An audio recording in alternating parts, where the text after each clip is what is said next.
Hello all, എല്ലാവർക്കും പൾപിറ്റിന്റെ YouTube ചാനലിലേക്ക് സ്വാഗതം. HSA അഭിമുഖം ഇന്റർവ്യൂ നേരിടാൻ പോകുന്ന എല്ലാ ഉദ്യോഗാർത്ഥികൾക്കും പൾപിറ്റിന്റെ കൺഗ്രാറ്റുലേഷൻസ്. ബിക്കോസ് ഒത്തിരി നാളത്തെ ഹാർഡ് വർക്കിനും സ്മാർട്ട് വർക്കിനും ഒപ്പം നിങ്ങൾ എക്സാം ഹാളിൽ കാണിച്ച ആ ഒരു പേഷ്യൻസിനും അതുപോലെ തന്നെ എടുത്ത സ്ട്രാറ്റജീസിന്റെയും എല്ലാം ഒരു കൾമിനേഷൻ ആയിട്ടാണ് നിങ്ങൾക്ക് ഇന്റർവ്യൂ കോൾ വന്നിട്ട് നിൽക്കുന്നത്. അപ്പൊ ഇനി വളരെ കുറച്ച് ദിവസങ്ങളേ ഉള്ളൂ. അതിനോടൊപ്പം തന്നെ HSSTക്ക് പ്രിപ്പയർ ചെയ്യണം, KVSന് പ്രിപ്പയർ ചെയ്യണം, EMRSന്റെ പ്രിപ്പറേഷൻ, ആകെ വലഞ്ഞു നിൽക്കുന്ന ഒരു സ്റ്റുഡന്റ് കമ്മ്യൂണിറ്റി ആണ് നമ്മുടെ ഫ്രണ്ടിലുള്ളത്. സോ ഞാൻ ബേസിക്കലി നമുക്ക് നിങ്ങളോട് പറയാനുള്ളത്, നിങ്ങൾ ഏറ്റവും കോൺഫിഡന്റ് ആയിട്ടിരിക്കുക. നിങ്ങളുടെ ഒരു എക്സാമിനേഷന്റെ വിജയം അടുത്ത പരീക്ഷയെ എങ്ങനെ അഭിമുഖീകരിക്കണം എന്നുള്ള നിങ്ങളുടെ ആ ഒരു ഭയാശങ്കകൾ മാറ്റുന്നതാണ്. ബിക്കോസ് നിങ്ങൾ ഓൾറെഡി വിജയിച്ച ആൾക്കാരാണ്. അപ്പൊ അത് റിപ്പീറ്റ് ചെയ്യാൻ ശ്രമിക്കുക എന്നുള്ളതാണ് ഏറ്റവും ആത്യന്തികമായിട്ട് ശ്രമിക്കേണ്ടത്. അതിന് നിങ്ങളുടെ ഈ ഒരു HSAയുടെ ആ ഒരു പെർഫോമൻസ് നിങ്ങൾക്ക് കോൺഫിഡൻസ് തരുന്ന ഒരു കാര്യമാണ്. ഇനി അടുത്ത കടമ്പ എന്നുള്ളത് ഇന്റർവ്യൂ കടമ്പയാണ്. ഇന്റർവ്യൂവിനെ പറ്റി ഇന്റർവ്യൂ ഓൾറെഡി അറ്റൻഡ് ചെയ്ത ആൾക്കാരോട് ചോദിക്കുമ്പോൾ നമുക്ക് കിട്ടുന്നത് ഒരു മിക്സഡ് റെസ്പോൺസാ. ഭീകരമായിട്ട് ഇന്റർവ്യൂ ക്വസ്റ്റ്യൻസ് ചോദിച്ച്, ഗ്രാമർ ക്വസ്റ്റ്യൻസ് ചോദിച്ചു, അതുപോലെ തന്നെ സ്പെല്ലിംഗ് ഡീറ്റെയിൽ ആയിട്ട് ചോദിച്ച കേസുകളുണ്ട്, ഡെമോ ക്ലാസ് എടുപ്പിച്ച കേസുകളുണ്ട്, സൈക്കോളജി ക്വസ്റ്റ്യൻ ചോദിച്ചിട്ടുണ്ട്. ചിലർ പറയുന്നു ഇതൊന്നും ചോദിച്ചില്ല, പേര് നോക്കി CV നോക്കി വിട്ടു എന്ന് പറയുന്നു. ജനറൽ ക്വസ്റ്റ്യൻസ് ചോദിക്കുന്ന ആൾക്കാരുണ്ട്. അതല്ല ജസ്റ്റ് കാര്യമൊക്കെ ചോദിച്ചിട്ട് വെറുതെ ഇറക്കി വിട്ട കേസുകളുണ്ട്. സോ ഇങ്ങനെ ബിക്കോസ് നമ്മൾ ഒരു മെഷീൻ അല്ലെങ്കിൽ സോഫ്റ്റ്വെയർ ഡെവലപ്പ് ചെയ്ത പരീക്ഷകൾ ഒന്നും അല്ല ഇനി അറ്റൻഡ് ചെയ്യാൻ പോകുന്നത്. നമ്മൾ ഇനി മനുഷ്യന്മാരിരിക്കുന്ന, അതും സ്റ്റാൻഡർഡൈസ്ഡ് പ്രൊസീജിയറെ അല്ല നിങ്ങൾക്ക് അറിയാം. അതായത് എന്നെ ഇന്റർവ്യൂ ചെയ്യുന്ന ടീം ആയിരിക്കണം എന്നില്ല നിങ്ങളെ ഇന്റർവ്യൂ ചെയ്യുന്നത്. അപ്പം എൻറ്റയർലി ഹ്യൂമൻ എറേഴ്സും ഹ്യൂമൻ ബിഹേവിയറിനെയും ഡിപ്പെൻഡ് ചെയ്യുന്ന ഒരു സ്റ്റേജിലോട്ടാണ് നമ്മൾ ഇനി എൻട്രി ചെയ്യാൻ പോകുന്നത്. സോ ഇത്തരത്തിൽ അപ്പൊ നമ്മുടെ ഫ്രണ്ടിൽ വരുന്ന ഇന്റർവ്യൂ ചെയ്യുന്നത് ആരാണോ അവര് നമ്മളുമായിട്ടുള്ള കോൺവെർസേഷനും കാര്യങ്ങളുമാണ്. അപ്പം ബേസിക്കലി പലരും പറയും സീരിയസ് ആയിട്ട് പ്രിപ്പയർ ചെയ്യണ്ട, വലുതായിട്ട് നോക്കണ്ടെന്നേ, വെറുതെ അങ്ങ് പോയാൽ മതി എന്ന് പറയും. അതല്ല, നന്നായിട്ട് പഠിക്കണം എന്ന് പറയുന്ന ആൾക്കാരുണ്ട്. അപ്പൊ ഇൻ ബിറ്റ്വീൻ നമുക്കൊന്ന് നോക്കിയാലോ. അതായത് നമ്മുടെ HSST preparation, KVS tier 2 preparation ഒന്നും ബാധിക്കാതെ എന്നാൽ വേണ്ടുന്ന കാര്യങ്ങൾ നമുക്കൊരു 10 ദിവസം കൊണ്ട് പഠിച്ചെടുത്താലോ. അത്തരത്തില് വളരെ സമഗ്രമായിട്ടുള്ള ഇന്റൻസീവായിട്ട് ഫോക്കസ് ചെയ്ത 10 ദിവസത്തെ ഇന്റർവ്യൂ ബാച്ച് ആണ് പൾപിറ്റ് നിങ്ങളുടെ ഫ്രണ്ടിലേക്ക് അനൗൺസ് ചെയ്യുന്നത്. കുറെ കാര്യങ്ങളുണ്ട്. ഏറ്റവും ഹൈലൈറ്റ് അതിന്റെ ഫീസാണ്. 400 രൂപയാണ് ഫീസായിട്ട് വരുന്നത്. അതിന്റെ കാരണം വളരെ കുറച്ച് ദിവസമേ നമുക്കുള്ളൂ. പിന്നെ നിങ്ങൾ ഓൾറെഡി കുറെ കാര്യങ്ങൾ അറിയാവുന്നവരാണ്, ഒന്ന് പോളിഷ് ചെയ്ത് വിട്ടാൽ മതി എന്നുള്ളതാണ്. അതിന്റെ ബേസിക് ആയിട്ട് എന്തൊക്കെയാണ് നമ്മുടെ കോഴ്സിൽ വരിക എന്നുള്ളതാണ് എനിക്ക് ആദ്യം പറയാനുള്ളത്. ഏറ്റവും ഇമ്പോർട്ടൻ്റ് ആയിട്ട് നിങ്ങളുടെ ഇന്റർവ്യൂ ഡേറ്റിന് 1 വീക്ക് മുൻപേ നമ്മൾ നടത്തുന്ന മോക്ക് ഇന്റർവ്യൂ. ആ മോക്ക് ഇന്റർവ്യൂവിൽ കൃത്യമായിട്ട് ക്വാളിഫിക്കേഷൻസ് ഉള്ള പ്രയർ കുറെ നാളായിട്ട് ഇന്റർവ്യൂ ചെയ്തുകൊണ്ടിരുന്ന, ഗവൺമെന്റിന് വേണ്ടി തന്നെ എക്സ്പേർട്ട് ആയിട്ട് ഇന്റർവ്യൂ ചെയ്തുകൊണ്ടിരുന്ന സബ്ജക്ട് എക്സ്പേർട്ട് ഉണ്ടാവും. അതിനോടൊപ്പം തന്നെ നിങ്ങൾക്കറിയാം നമ്മുടെ എല്ലാ ഇന്റർവ്യൂസിലും നോർമൽ ആയിട്ടുള്ള അല്ലെ ആ ഒരു ലോക്കൽ ഗവേണൻസുമായിട്ട് റിലേറ്റ് ചെയ്ത ഒരു പാനൽ ഉണ്ടാവും, അവരുണ്ടാവും. അതിനോടൊപ്പം തന്നെ ജനറൽ പേപ്പറുമായിട്ട് അസോസിയേറ്റ് ചെയ്യുന്ന ഒരു മെമ്പറും ചേർന്ന് കൃത്യമായിട്ട് ഹൈലി ക്വാളിഫൈഡ് ആയിട്ടുള്ള ഈ ഒരു ഫീൽഡിൽ നിരന്തരം പോയിക്കൊണ്ടിരുന്ന 3 പേര് ചേർന്നിട്ടുള്ള ഒരു മോക്ക് ഇന്റർവ്യൂ ആയിരിക്കും. നിങ്ങൾക്ക് ശരിക്കും ഒരു ഐ ഓപ്പണിംഗ് സെഷൻ ആയിരിക്കും. ഒറിജിനൽ ഇന്റർവ്യൂലോട്ട് പോകുന്ന മുൻപ് നിങ്ങളുടെ കോൺഫിഡൻസ് ബൂസ്റ്റ് ചെയ്യാനും നിങ്ങളുടെ സ്ട്രെസ് ഒന്ന് പുറത്തേക്ക് എടുത്ത് കളയാനും ഒക്കെ ഹെൽപ്പ് ചെയ്യുന്ന ഒരു ഇന്റർവ്യൂ സെഷനാണ് നമ്മളിവിടെ കോണ്ടാക്ട് ചെയ്യുന്നത്. പ്രധാനമായിട്ട് കോഴ്സിൽ എന്തൊക്കെ ബേസിക് ഗ്രാമർ, നമ്മൾ ഇംഗ്ലീഷുകാരായതുകൊണ്ട് തന്നെ ബേസിക് ഗ്രാമർ ക്വസ്റ്റ്യൻ ഉണ്ടാവാം. നിങ്ങൾ സംസാരിക്കുന്നതിൻ്റെ ഇടയ്ക്ക് എന്തെങ്കിലും ഒരു ഗ്രാമാറ്റിക്കൽ എറർ വന്നു കഴിഞ്ഞാൽ അത് അവർ പിക്ക് ചെയ്യും എന്നുള്ള കാര്യത്തിൽ സംശയം വേണ്ട. സോ ബേസിക് ഗ്രാമർ എങ്ങനെയാണ് നമുക്കൊന്ന് പെട്ടെന്നൊന്ന് സെൽഫ് ഇൻട്രൊഡക്ഷൻ പറയുന്നത്. നിങ്ങളോട് ചോദിക്കുമ്പോൾ എങ്ങനെ നീറ്റ് ഒരു സെൽഫ് ഇൻട്രൊഡക്ഷൻ പറയാൻ പറ്റും, അതിന് നമ്മൾ ഹെൽപ്പ് ചെയ്യാം. നമുക്ക് ഓൾറെഡി അസിസ്റ്റന്റ് പ്രൊഫസറിന്റെ ഡിസ്ക്രിപ്റ്റീവ് ഗ്രൂപ്പ് നമ്മുടെ കൂടെ ഉണ്ട്. സോ അവർ നിങ്ങളുടെ CV ഒന്ന് പോളിഷ് ചെയ്ത് തരും. സോ ബേസിക് ഗ്രാമർ എങ്ങനെ തെറ്റാതെ യൂസ് ചെയ്യാം, ബേസിക് ഗ്രാമറിൽ നിന്നുള്ള ക്വസ്റ്റ്യൻസ്, പെർപ്ലെക്സ്ഡ് ആയിട്ടുള്ള ക്വസ്റ്റ്യൻസ് ഒക്കെ ഉണ്ടല്ലോ. അപ്പൊ അത്തരത്തിലുള്ള ക്വസ്റ്റ്യൻസ്, കുഞ്ഞു ഡെഫിനിഷൻസ് ഉണ്ടെങ്കിൽ അതിന്റെ സപ്പോർട്ട്, കുഞ്ഞി പ്രിപ്പോസിഷൻ യൂസിന്റെ ഒരു ക്വസ്റ്റ്യൻ വന്നാൽ എങ്ങനെ എഴുതണം, അങ്ങനത്തെ കുഞ്ഞു എങ്ങനെ പറയണം തുടങ്ങിയ കാര്യങ്ങൾ പറയുന്നു. രണ്ടാമത്തത്, എല്ലാവരോടും നമ്മൾ പൊതുവെ ലിറ്ററേച്ചർ ആയതുകൊണ്ട് തന്നെ ഫേവറേറ്റ് ഓതർ ഏതാന്ന് ചോദിക്കും. അപ്പൊ ഇപ്പോഴും നമ്മളൊരു പഴയ ടൈപ്പ് ഓഫ് ഓതേഴ്സ് ആണ് നമ്മുടെ ബേസിക് ഇഷ്ടപ്പെട്ട റൈറ്റേഴ്സ് എന്ന് പറയുന്നതിലും നന്നായിട്ട് റീസെന്റ് ഇന്ത്യൻ ഇംഗ്ലീഷിന്റെ ട്രെൻഡിനെ പറ്റി നിങ്ങൾക്ക് ഒരു 1 hour സെഷൻ ഉണ്ടാവും. സോ അവിടുന്ന് നിങ്ങൾക്ക് ഏറ്റവും പുതിയ ഇന്ത്യൻ റൈറ്റേഴ്സിനെ പറ്റി സംസാരിക്കാം. അവരിപ്പോൾ എഴുതുന്ന ടൈപ്പ് ഓഫ് റൈറ്റിംഗ്. ഇപ്പൊ നമുക്കറിയാം, നമ്മള് മലയാളത്തിലും ഇന്ത്യയിലും ഒക്കെ തന്നെ ഈ മാർജിനലൈസ്ഡ് സെഷന്റെ റൈറ്റിംഗ്സിന് വളരെ പ്രാധാന്യമുള്ള ഒരു കാലമാണ്. മാർജിനലൈസ് ചെയ്യപ്പെട്ട അരയ സമുദായത്തിന്റെ കവിതകള്, അതുപോലെ തന്നെ ഗോത്ര വിഭാഗത്തിന്റെ കഥകള്, അർബനൈസ് ചെയ്തിട്ട് അറ്റ് ദ സെയിം ടൈം റൂട്ട്ലെസ് ആയി പോയ ആൾക്കാരുടെ നോർത്ത് ഇന്ത്യൻ സ്റ്റോറീസ് ഒക്കെ ഇന്ത്യയിൽ ഭീകരമായിട്ട് വായിക്കപ്പെടുന്ന ഒരു കാലമാണ്. അപ്പം ആ തരത്തിലുള്ള മൈന്യൂട്ട് ഓതേഴ്സിനെ പിക്ക് ചെയ്തിട്ട് നിങ്ങൾക്ക് നിങ്ങളുടെ ഫേവറേറ്റ് ഓതർ സീരീസിൽ ആഡ് ചെയ്ത് തരും. സോ ദാറ്റ് നിങ്ങൾക്ക് എന്ത് ചെയ്യാൻ പറ്റും, വളരെ ഇംപ്രസീവായിട്ട്, നിങ്ങൾ ശരിക്കും വായിക്കുന്നവരാണ് എന്നുള്ള രീതിയിൽ തന്നെ, വായിക്കുന്നവരാണ് എങ്കിൽ പോലും വളരെ ഇംപ്രസീവായിട്ട് നിങ്ങൾക്ക് ആ ഇന്റർവ്യൂ ബോർഡിനെ കയ്യിലെടുക്കാൻ പറ്റുന്ന റീസെന്റ് ഇന്ത്യൻ ഇംഗ്ലീഷ് ട്രെൻഡിനെ പറ്റി ഒരു 1 hour സെഷൻ ഉണ്ടാവും. റീസെന്റ് ട്രെൻഡ്സ്, പിന്നെ അവാർഡ്സ്, ഇപ്പൊ നടന്ന ഏതെങ്കിലും ഒരു അവാർഡ്, ലിറ്ററേച്ചർ ബേസ് ചെയ്തിട്ടുള്ള അവാർഡിനെ പറ്റി ഒരു സെഷൻ ഉണ്ടാവും. അതിൻ്റെ അകത്ത് പ്രധാനപ്പെട്ട അവാർഡ്സ് ആർക്കൊക്കെ കിട്ടി, ഏത് വർക്കിനാണ്, എന്തുകൊണ്ട് ആ വർക്കിന് കിട്ടിയേ, മറ്റ് പുസ്തകങ്ങളെയൊക്കെ വെച്ചിട്ട് നമ്മൾ ആ ഒരു വർക്ക് നോക്കുമ്പം അതിൻ്റെ അകത്ത് എന്തോ ഭയങ്കര സ്പെഷ്യൽ ആയിട്ടുള്ളത്, അതൊരു ശരിക്കും ഇംപ്രസീവായിട്ട് നിങ്ങൾക്ക് കിട്ടുന്ന രീതിയിൽ.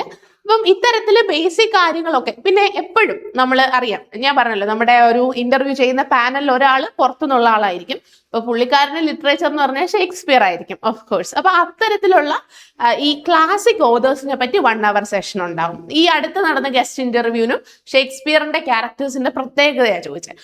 അപ്പൊ നിങ്ങൾക്ക് ഇങ്ങനെ ഓക്കെ ലേഡി മാക്ബത്ത് അതാണ് എന്ന് പറയാം, അല്ലെങ്കിൽ ഒതല്ലോ പാവമായിരുന്നു എന്ന് പറയാൻ തരത്തില് നിങ്ങൾക്ക് മനസ്സിലാവുന്നുണ്ട്. ഓൾറെഡി നിങ്ങൾ പഠിച്ച കാര്യത്തെ ഒന്ന് പേഴ്സണലൈസ് ചെയ്ത്, ഓക്കെ നിങ്ങൾ ഇതുമായിട്ട് ഭയങ്കര ഇമോഷണലി കണക്റ്റ് ആണ് എന്നുള്ള രീതിയിലുള്ള ഒരു സെഷൻ ആയിരിക്കും. ആ രീതിയിൽ പറയാൻ പ്രാപ്തമാക്കുന്ന ഒരു സെഷൻസ് ആയിരിക്കും. പിന്നെ നിങ്ങളുടെ ഈ ഒരു ലൈവ് സെഷൻസിൽ ഒരു റെക്കോർഡഡ് വീഡിയോയുടെ കൂടെ തന്നെ എൻ്റെ കുറച്ച് ലൈവ് സെഷൻസും നിങ്ങൾക്ക് ഉണ്ടാവും.